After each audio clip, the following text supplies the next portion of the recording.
সমস্ত প্রশংসা ওই পবিত্রতম সত্তার জন্য,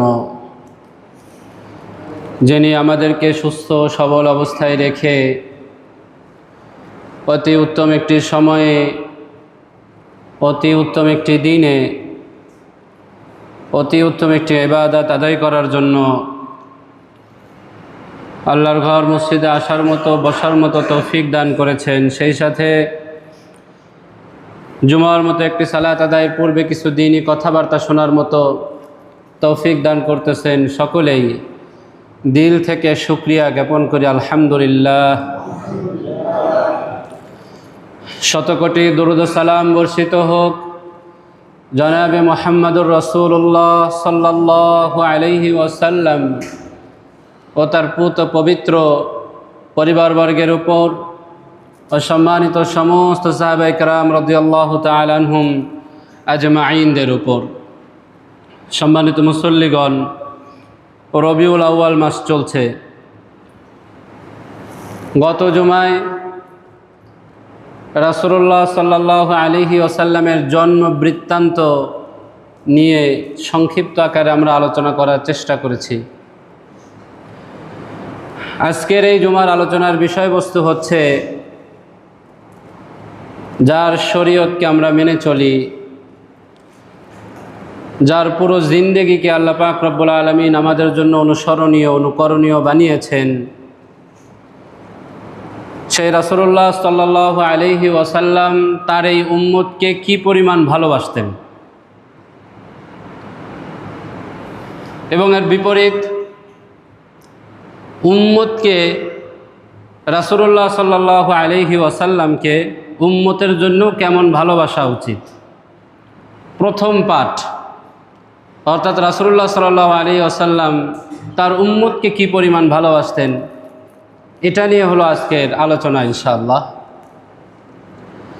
আলোচনা কেন জরুরি?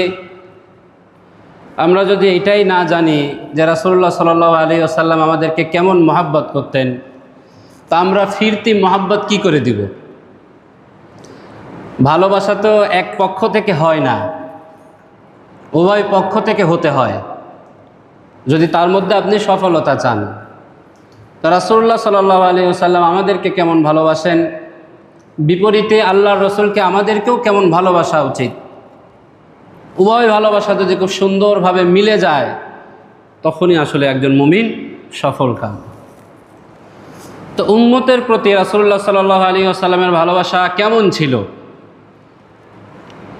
এই আলোচনা বিস্তারিত করার পূর্বে ভূমিকাস্বরূপ পবিত্র কোরআনের দুইটা আয়াত আমি আপনাদের সামনে পেশ করি। সূরাত আলে ইমরান এর 164 নং আয়াতের মধ্যে আল্লাহ পাক রব্বুল আলামিন তার নবী সম্পর্কে বলছেন, লাকাদ মান্নাল্লাহু আলাল মুমিনিন ইয বা'আসা ফীহিম রাসূলাম মিন আনফুসিহিম ইয়াতলু আলাইহিম আয়াতিহি। যে আল্লাহ মুমিনদের প্রতি অনুগ্রহ করেছেন, দয়া করেছেন। কিভাবে দয়া করেছেন? ইয বা'আসা ফীহিম রাসূলাম মিন আনফুসিহিম। অন্যতম একটা অনুগ্রহ, অন্যতম একটা দয়া আল্লাহ মুমিনদের প্রতি করেছেন, সেটা এইভাবে যে আল্লাহ তাদের জন্য তাদেরই মধ্য থেকে একজন রাসূল প্রেরণ করেছেন, একজন নবী পাঠিয়েছেন। ইয়াতলু আলাইহিম আয়াতিহি, যেই নবী, যেই রাসূল আল্লাহ পাকের বিধানগুলি তাদের সামনে তেলাওয়াত করে করে শোনান। এটা হলো একটা অনুগ্রহ, একটা দয়া। ওয়া ইউযাক্কিহিম, দ্বিতীয়ত আল্লাহ পাক রব্বুল আলামিন বলছেন, আমি মুমিনদের প্রতি অনুগ্রহ করেছি, তাদের প্রতি এমন একজন রাসূল প্রেরণ করেছি। ওয়া ইউযাক্কিহিম, যেই নবী, যেই রাসূল তাদেরকে পবিত্র করতে চান। এটা হলো মুমিনদের প্রতি আমার একটা অনুগ্রহ। ওয়া ইউআল্লিমুহুমুল কিতাব, আমি মুমিনদের উপরে অনুগ্রহ করেছি, দয়া করেছি, একজন রাসূল তাদের কাছে প্রেরণ করেছি। ওয়া ইউআল্লিমুহুমুল কিতাব, সে আমার কিতাবকে তাদের সামনে শেখাবে, তাদের দিলের মধ্যে ঢুকাই দিবে। ওয়াল হিকমা, চতুর্থ আল্লাহ পাক রব্বুল আলামিন বলছেন, আমি আমার নবীকে হিকমা দান করেছি, আর এই হিকমার মাধ্যমে আমি মুমিনদের প্রতি অনুগ্রহ করেছি। হিকমা শব্দের অর্থ হলো জ্ঞান। সাধারণ জ্ঞান আর হিকমার জ্ঞান অনেক বেশি পার্থক্য। সাধারণ জ্ঞান কি, যদি উদাহরণ দিয়ে বোঝাতে চাই, একটা সাধারণ জ্ঞান হলো, ধরেন এই একটা লাইট, এটা কিভাবে জ্বলছে, এর মধ্যে কারেন্টের লাইন দেয়া আছে, একটা লাইট লেগেছে, একটা সকেট লেগেছে, কিছু তার লেগেছে, এটা আমি জানি। এটা হলো সাধারণ একটা জ্ঞান। কিন্তু এই তারটাকে কিভাবে সেট করতে হয়, এই লাইটটাকে কিভাবে লাগাইতে হয়, কিভাবে এর মধ্যে আলোটা নিয়ে আসতে হয়, সেই সমাধান জানা, এটা হলো হিকমা। আল্লাহ পাক রব্বুল আলামিন রাসূলুল্লাহ সাল্লাল্লাহু আলাইহি ওয়াসাল্লামকে সমাধান সহ জ্ঞান দান করেছেন। শুধু এমনিতে জানেন বিষয়টা এমন না, যে কোনো জিনিসের সমাধান সহ আল্লাহ পাক কী করেছেন, তাকে জ্ঞান দান করেছেন, এবং সেই জ্ঞান তিনি তার উম্মতের মাঝে বিতরণ করেছেন। আল্লাহ পাক বলছেন, আমি এর মাধ্যমে মুমিনদের প্রতি অনুগ্রহ করেছি, দয়া করেছি। এটা কিভাবে দয়া হলো, এটা কিভাবে অনুগ্রহ হইল, যদি দুনিয়ার কোনো একটা উদাহরণ দিয়ে একটু বুঝাই আপনাদেরকে, তাহলে সহজে বুঝে আসবে যে এটা কি পরিমাণ দয়া। ধরুন একটা কোম্পানি, এই কোম্পানির সুযোগ সুবিধা, বেতন ভাতা সব কিছু ভালো এবং উচ্চমানের। যেমন এই কোম্পানির শর্ত হলো যে আমার এই কোম্পানির অধীনে যারা কর্মরত আছে, যদি তারা কোনো অন্যায় অপরাধ করে বা কোম্পানির যে নিয়ম শৃঙ্খলা আছে সেটাকে ভঙ্গ করে, তাহলে তার চাকরি চলে যাবে। কিন্তু কোম্পানির লোকজন কখনোই এটা জানে না যে এই কোম্পানির নিয়ম কানুন কি, এই কোম্পানির কাজটা আসলে কি, এটা তারা জানে না। তো তখন মালিক পক্ষ কি করলো, কর্মচারীদের উপর অনুগ্রহ করে একজন ম্যানেজার নিয়োগ করলো, একটা বই ছাপাই দিল, একটা নিয়ম কানুন তাদেরকে দেখাই দিল। তো তারা এখন খুশি, আমাদের একজন ম্যানেজার আছে আমাদেরকে ম্যানেজ করার জন্য, আমাদের একটা দিক নির্দেশনা আছে, একটা বই আছে কিভাবে আমরা এই কোম্পানিটাকে চালাবো। এখন তারাও খুশি, কোম্পানিওয়ালারাও কি খুশি। তো কোম্পানিওয়ালারা তাদের উপর এটা অনুগ্রহ করেছেন। তা আল্লাহ পাক রব্বুল আলামিন দুনিয়া নামক কোম্পানিতে আমাদেরকে পাঠাইছেন এবং এর ম্যানেজারও নিয়োগ দিয়েছেন। রাসূলুল্লাহ সাল্লাল্লাহু আলাইহি ওয়াসাল্লামকে দুনিয়াতে পাঠিয়েছেন এবং কী নিয়মকানুন সব কিছু তিনি আমাদেরকে বাতলে দিয়েছেন, বলে দিয়েছেন। আল্লাহ বলছেন, আমি তোমাদের প্রতি ঠিক ওই রকমই অনুগ্রহ করেছি। ওয়া ইন কানু মিন ক্বাবলু লাফি দালালিম মুবিন। আল্লাহ পাক তার পরবর্তীতে বলছেন, নিঃসন্দেহে ইতিপূর্বে তোমরা স্পষ্ট বিভ্রান্তিতে ছিলে। ভূমিকার আয়াত একটা। দ্বিতীয়ত সূরাতুত তাওবা এর 128 নং আয়াত, আল্লাহ পাক রব্বুল আলামিন বলছেন, লাকাদ জাআকুম রাসূলুম মিন আনফুসিকুম আজিজুন আলাইহি মা আনিতুম হারিসুন আলাইকুম বিল মুমিনিন রাউফুর রহিম। লাকাদ জাআকুম রাসূলুম মিন আনফুসিকুম, যে আমি তোমাদের জন্য তোমাদের মধ্য থেকেই একজন রাসূলকে প্রেরণ করেছি। আজিজুন আলাইহি মা আনিতুম, যেই নবীর বৈশিষ্ট্য হলো তোমরা যদি কোনো অপরাধমূলক কাজ করো এটা আমার রাসূলকে খুব বেদনা দেয়, কষ্ট দেয়। হারিসুন আলাইকুম বিল মুমিনিন, আমার নবীর বৈশিষ্ট্য হলো তিনি মুমিনদের প্রত্যেকটা কাজের কল্যাণকামী। রাউফ রহিম, আমার এই নবীকে আমি আপনাদের কাছে, আমার বান্দাদের কাছে পাঠিয়েছি রাউফ করে, রহিম করে। রাউফ শব্দের অর্থ কি, রহিম শব্দের অর্থ কি? রাউফ শব্দের অর্থ হলো স্নেহপরায়ণ, আবার রহিম শব্দের অর্থ হলো দয়াশীল। আবার পাশাপাশি দুইটা প্রায় একই, তবে পার্থক্য কি? রাউফ হলো এমন দয়াশীল যেটা বিশেষ সময় কাজে লাগানো যায়, যেটাকে বিশেষ কোনো সময়ে কাজে লাগানো যায়। আমার শক্তি সামর্থ্য আছে একজনকে শাস্তি দিয়ে ফেলার, তারপরও আমি দিলাম না, তার প্রতি রহম করলাম, দয়া করলাম, এটাকে বলা হয় রাউফ, বিশেষ সময়ে দয়া।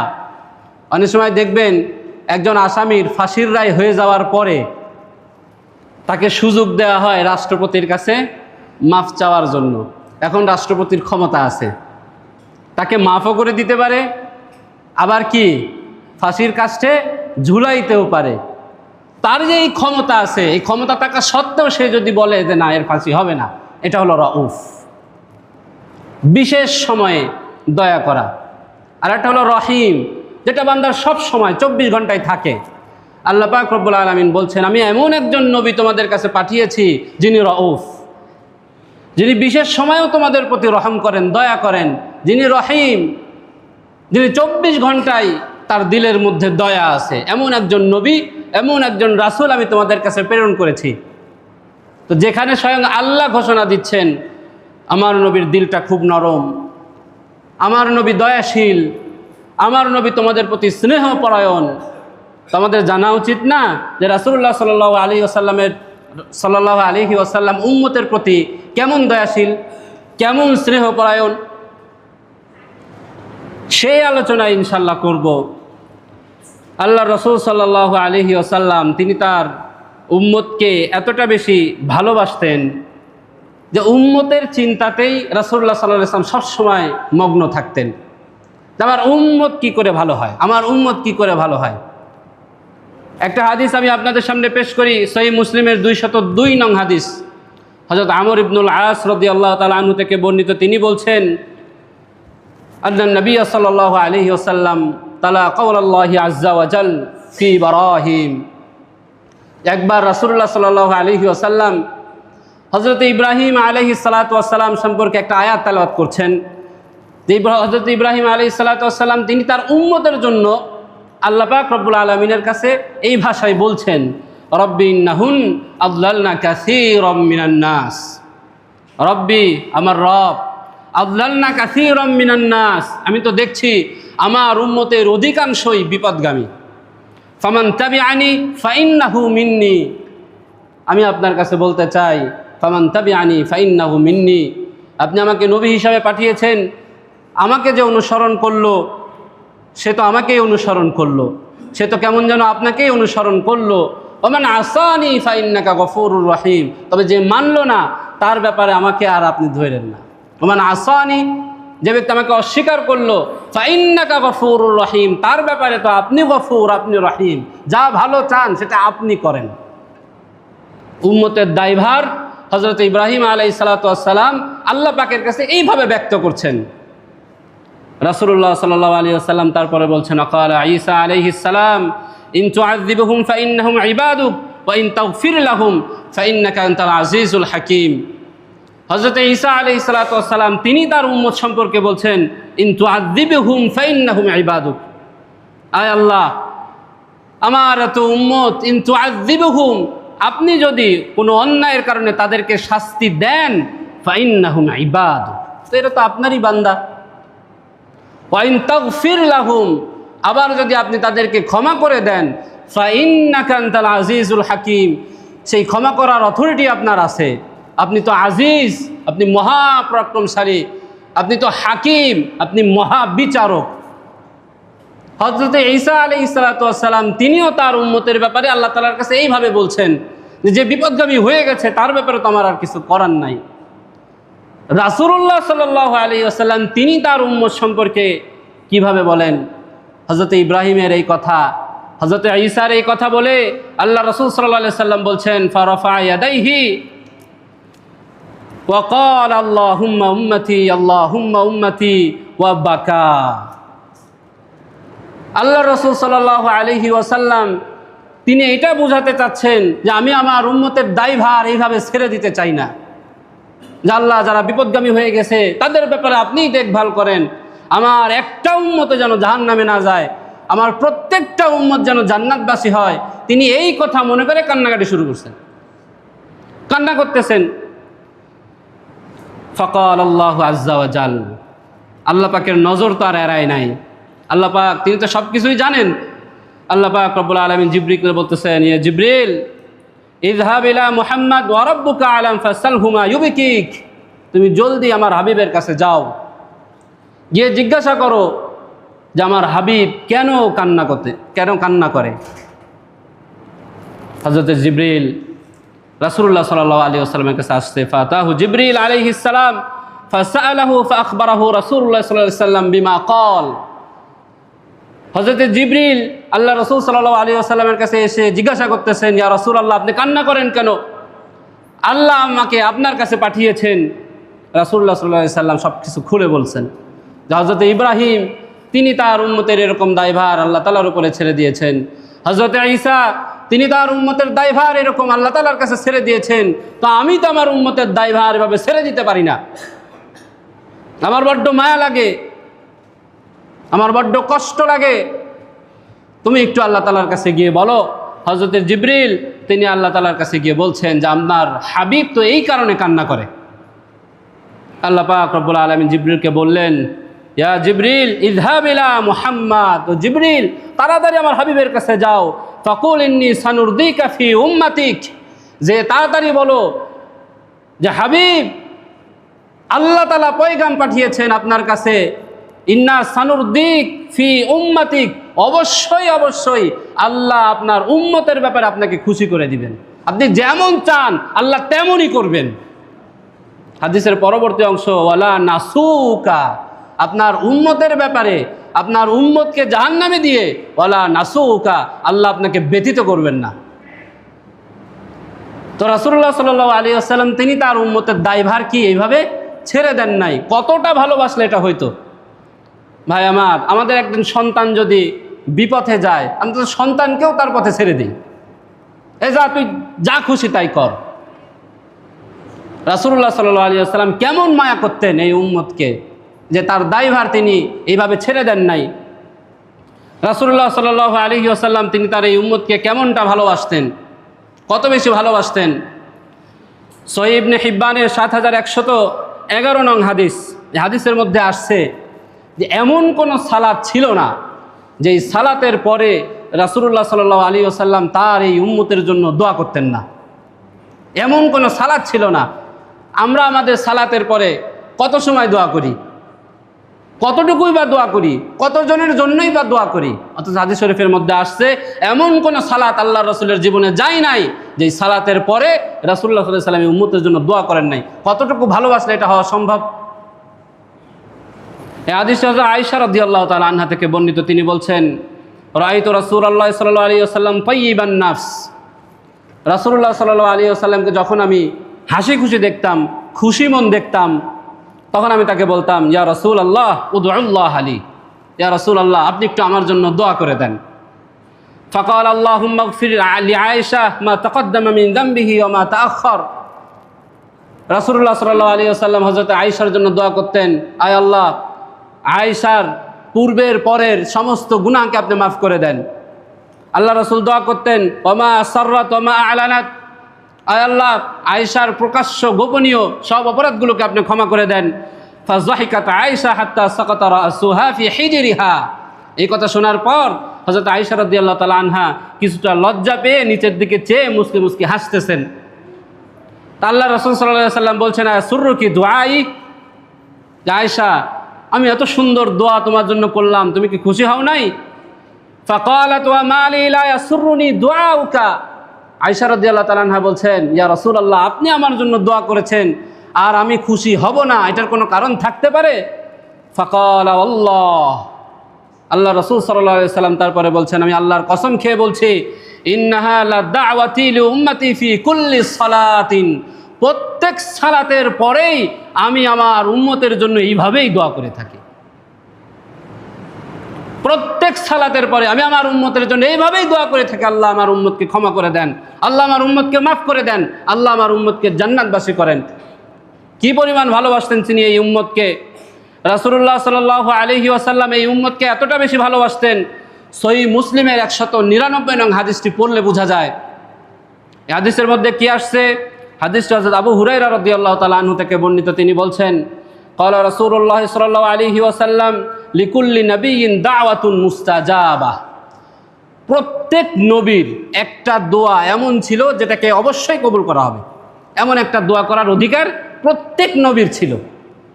এই একটা দোয়া তিনি করলে আল্লাহ তাআলা কবুল করবেন। আল্লাহ রাসূল সাল্লাল্লাহু আলাইহি ওয়াসাল্লাম বলছেন ফাতাআজ্জালা কুল্লু নাবিয়্যিন দাওয়াতা, প্রত্যেক নবী দুনিয়াতেই তার সেই দোয়া করে ফেলেছেন।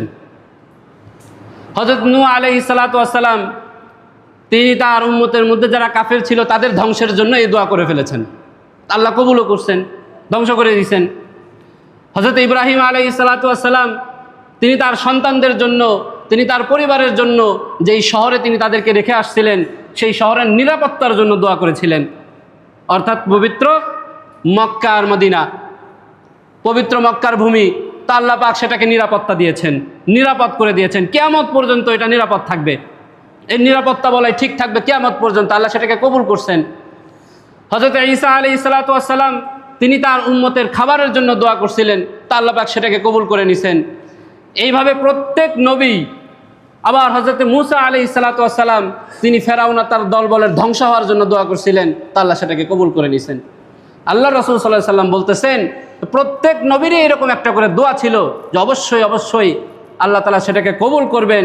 ওয়া ইন্নী আহবাবতু দাওয়াতি শাফাআতাল লি উম্মতি ইয়াউমাল কিয়ামা, তবে আমার কাছে যেই দোয়াটা বরাদ্দ ছিল আমি সেটা দুনিয়াতে করি নাই, আমি সেটা কিয়ামতের জন্য বরাদ্দ রেখেছি আমার উম্মতের শাফায়াত করব বলে। সুবহানাল্লাহ বলতে মন চায় না? সুবহানাল্লাহ। রাসূলুল্লাহ সাল্লাল্লাহু আলাইহি ওয়াসাল্লাম কি পরিমাণে এই উম্মতকে ভালোবাসেন যে একটা দোয়া অবশ্যই অবশ্যই কবুল হবে, তিনি উম্মতের জন্য এটাকে বরাদ্দ করে দিয়েছেন। পারতেন তো আয়েশার জন্য বরাদ্দ করতে, পারতেন হযরত খাদিজার জন্য বরাদ্দ করতে, পারতেন হযরত হাসান আর হুসাইনের জন্য বরাদ্দ করতে, পারতেন তিনি তার শুধুমাত্র সাহাবীদের জন্য বরাদ্দ করতে। তিনি কিয়ামত পর্যন্ত আনেওয়ালা যত উম্মত আছে সমস্ত উম্মতের জন্য এই সুপারিশ নামক ব্যবস্থা তিনি গ্রহণ করেছেন। তিনি অবশ্যই সুপারিশ করবেন, যেহেতু একটা দোয়া আল্লাহ কবুল করবেনই, তো রাসূলুল্লাহ সাল্লাল্লাহু আলাইহি ওয়াসাল্লাম যার ব্যাপারে তখন সুপারিশ করবেন আল্লাহ তাকেই কবুল করবেন। উম্মতকে কি পরিমাণ তিনি ভালোবাসতেন সহিহ বুখারীর 6483 নং হাদিস পড়লে বোঝা যায় যে রাসূলুল্লাহ সাল্লাল্লাহু আলাইহি ওয়াসাল্লাম তিনি উম্মতকে এতটা বেশি ভালোবাসতেন। একটা চমৎকার উদাহরণ রাসূলুল্লাহ সাল্লাল্লাহু আলাইহি ওয়াসাল্লাম এই হাদিসের মধ্যে দিচ্ছেন। এই হাদিসটি হযরত আবু হুরায়রা রাদিয়াল্লাহু তাআলা আনহু থেকে বর্ণিত। তিনি বলছেন যে আমি আমার উম্মতকে এতটা বেশি ভালোবাসি। কতটা বেশি ভালোবাসি তার উদাহরণ কি? ইন্নামা মাসালি ওয়া মাসালুকুম কামাসালি রাজুলিন আও কাদা নারা, যে একজন ব্যক্তি সে আগুন জ্বালাইছে। উদাহরণটা কে দিচ্ছেন? আল্লাহর নবী। তিনি বলতেছেন একজন ব্যক্তি আগুন জ্বালাইছে, তো আগুন জ্বালানোর পর কি হয়েছে? ফাজআলাল জানাদিব ওয়া হাযিহি দাওয়াবাতুল্লাতী তাকাউ ফিন-নার ইয়াকানা ফিহা, আগুন জ্বালানোর পর তার যে আলোক রশ্মি বের হয়, দেখবেন যে ওই আগুনের আলোক রশ্মির কারণে বিভিন্ন পোকামাকড় সেখানে এসে জড়ো হয়, এবং ওই পোকামাকড় জানে কি জানে না সেটা জানি না, তারা আগুনের মধ্যে পড়ে নিজের জীবনটা পর্যন্ত বিলাই দেয়। রাসূলুল্লাহ সাল্লাল্লাহু আলাইহি ওয়াসাল্লাম বলতেছেন যে এমন একজন ব্যক্তি আগুন জ্বালাইছে আর কিছু পোকামাকড় এসে তার মধ্যে পড়তেছে, তো এই ব্যক্তি বারবার পোকামাকড়গুলোকে সরাই দেয়। আমরা যেটা করি আর কি, যে পোকামাকড়গুলোকে সরাই দিচ্ছি, সরাই দিই অনেক সময় যেন এটা আগুনে পুড়ে মরে না যায়, তারপরেও পোকা পড়ে।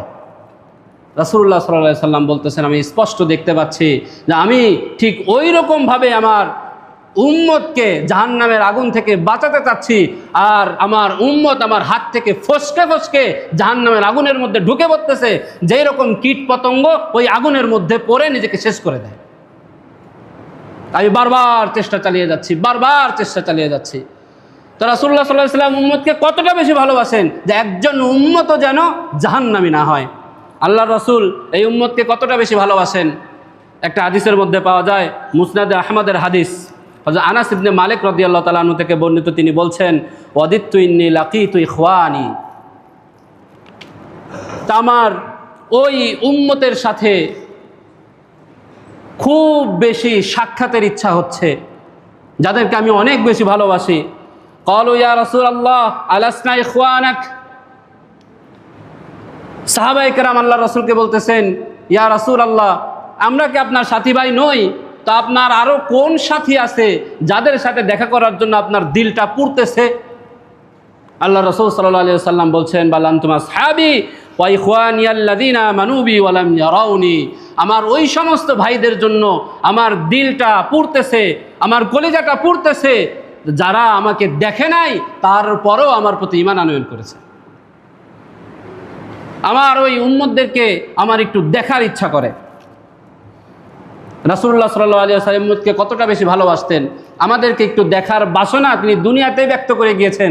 আখিরাতে কেমন হবে? আখিরাতে কেমন হবে? রাসূলুল্লাহ সাল্লাল্লাহু আলাইহি ওয়াসাল্লাম এই উম্মতকে কতটা বেশি ভালোবাসতেন। আমরা তো কুরবানি করি, কুরবানি করার সময় সবচাইতে সর্বোচ্চ কতটুকু জিনিস করি?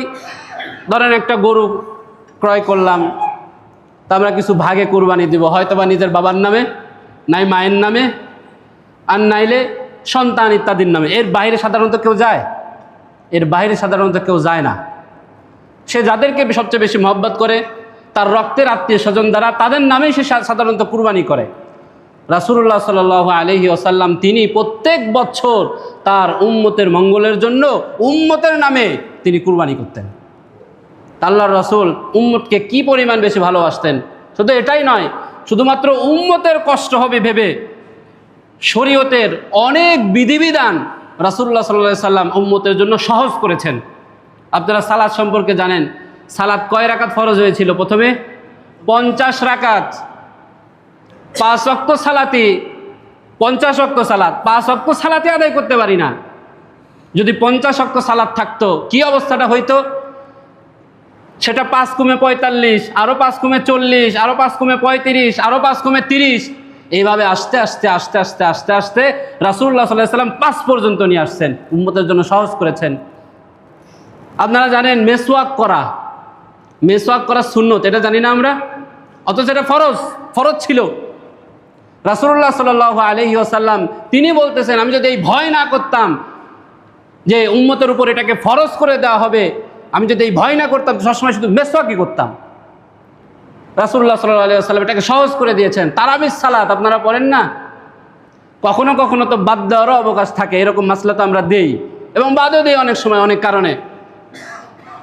রাসূলুল্লাহ সাল্লাল্লাহু আলাইহি ওয়াসাল্লাম 20 রাকাত সালাত সহজ করে দিয়েছেন। কেন? এই উম্মতের জন্য যেন কষ্টসাধ্য বিষয় না হয়, এমন অনেক ইবাদত আল্লাহ রাসূল সাল্লাল্লাহু আলাইহি ওয়াসাল্লাম উম্মতের জন্য সহজ করে দিয়েছেন। কেন? এই উম্মতকে তিনি ভালোবাসেন। কেন? এই উম্মতের যেন কষ্ট না হয়। আল্লাহ রাসূল সাল্লাল্লাহু আলাইহি ওয়াসাল্লাম এই উম্মতকে কত বেশি ভালোবাসতেন, একটা হাদিস দিয়ে আমি শেষ করে দিচ্ছি। সহিহ বুখারী 3231 নং হাদিস। শুরুতে বলছিলাম যে আল্লাহ পাক আল্লাহর রাসূলকে রউফ আর রহিম করে পাঠিয়েছেন। রউফ মানে কি বলেছিলাম? আপনাদের কি মনে আছে? বিশেষ সময় দয়া করা। রাসূলুল্লাহ সাল্লাল্লাহু আলাইহি ওয়াসাল্লাম তিনি যে রউফ, বিশেষ সময় তিনি যে দয়া করতে জানতেন, এই হাদিসের মধ্যে পাওয়া যায়। আপনারা সকলেই এই হাদিসটা সম্পর্কে জানেন। হাদিসের মধ্যে কি আসছে? ইন্নাল্লাহ আযজা ওয়া জাল্লা ক্বাদ সামিআ কাওলা কওমিকা লাক। তাইফের ময়দানের কথা জানেন না সকলেই? আল্লাহ রাসূল সাল্লাল্লাহু আলাইহি ওয়াসাল্লাম তাইফের ময়দানে দাওয়াত দিতে গিয়েছিলেন। তো তারা না বুঝে রাসূলুল্লাহ সাল্লাল্লাহু আলাইহি ওয়াসাল্লামকে রক্তাক্ত করে ফেলল। তো আল্লাহর রাসূল যখন রক্তাক্ত হয়ে গেলেন, তা একজন ফেরেশতা তাকে আল্লাহ পাক রব্বুল আলামিন পাঠিয়ে দিয়েছেন আল্লাহ রাসূলের কাছে। তিনি এসে বলছেন, ফানাদি মালাকুল জিবাল ওয়া সাল্লামা আলাইয়া। আল্লাহ রাসূল বলছেন যে পাহাড়ের যে সমস্ত ফেরেশতারা নিযুক্ত ছিল তারা আমাকে এসে সালাম দিল, এসে বলল, সুম্মা ক্বাল ইয়া মুহাম্মদ ইন্নাল্লাহ ক্বাদ সামিআ কাওলা কওমিকা লাক।